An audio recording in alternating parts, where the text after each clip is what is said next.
ये देखिए कि हमें स्कूल वाले कितने ज़्यादा बेवकूफ़ बना रहे हैं। पहले एक बच्चे से लाखों रुपए लेते हैं, वो स्कूल में बच्चा KG1 KG2 फर्स्ट ये से 12th तक पढ़ता है, फिर कॉलेज जा रहे हैं, लाखों रुपए जब वो स्कूलों में इन्वेस्ट करता है, उसके बाद उन्हीं स्कूलों में वो ही बच्चा जा रहा है 5-5 हज़ार की नौकरी करने, 2-2 3-3 हज़ार की नौकरी करने।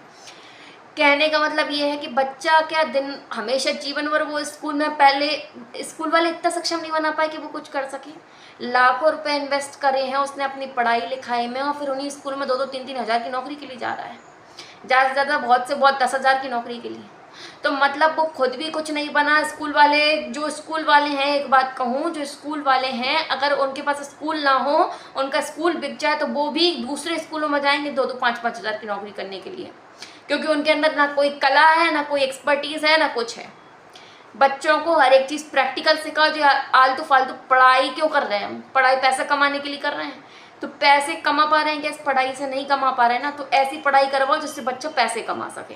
हर एक चीज़ को प्रैक्टिकल सिखाओ, बच्चों को स्कूल में कला सिखाओ कुछ, ठीक है, जिससे कि उसको कुछ काम आ सके। बेफिजूल की चीज़ें मत पढ़ाओ, मत रटाओ। रटंत विद्या फलंती नाही, रटी हुई विद्या किसी भी काम में नहीं आती है। एक क्लास में क्वेश्चन आंसर पढ़ते हैं और दूसरी क्लास में भूल जाते हैं।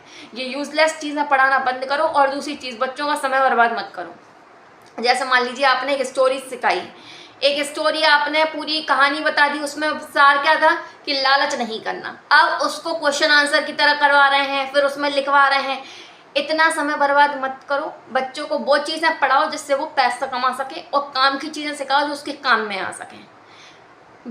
जो विदुर नीति है, ये सारी जितनी भी नीतियां हैं, बच्चों को नीतियां सिखाओ। और चाणक्य नीति से एक बहुत अच्छी बात मैं बताना चाहती हूँ। उसमें चाणक्य लिखते हैं, वेद आदि शास्त्र काफ़ी विशाल है, विद्याएं भी अनेक हैं, लेकिन इन विद्याओं में से, इन शास्त्रों में से हमें सारभूत बातें ग्रहण करनी चाहिए। जैसे एक जो हंस होता है, वो दूध मिले पानी में से केवल दूध पी लेता है, पानी छोड़ देता है। उसी तरीके से काम की बातें पढ़ो।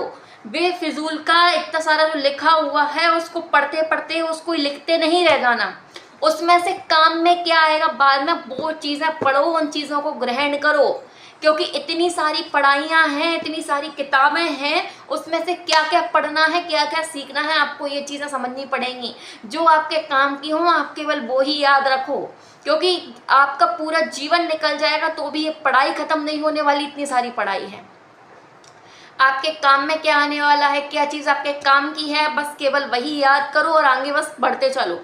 क्योंकि एक ही चीज़ में लगे रहोगे तो बाद में आगे चल के क्या करोगे। कुछ लोगों की आदत ये होती है कि फिर वो एक चीज़ पढ़ते हैं, वही पढ़ते रहते हैं। आगे बढ़ो। राधे राधे।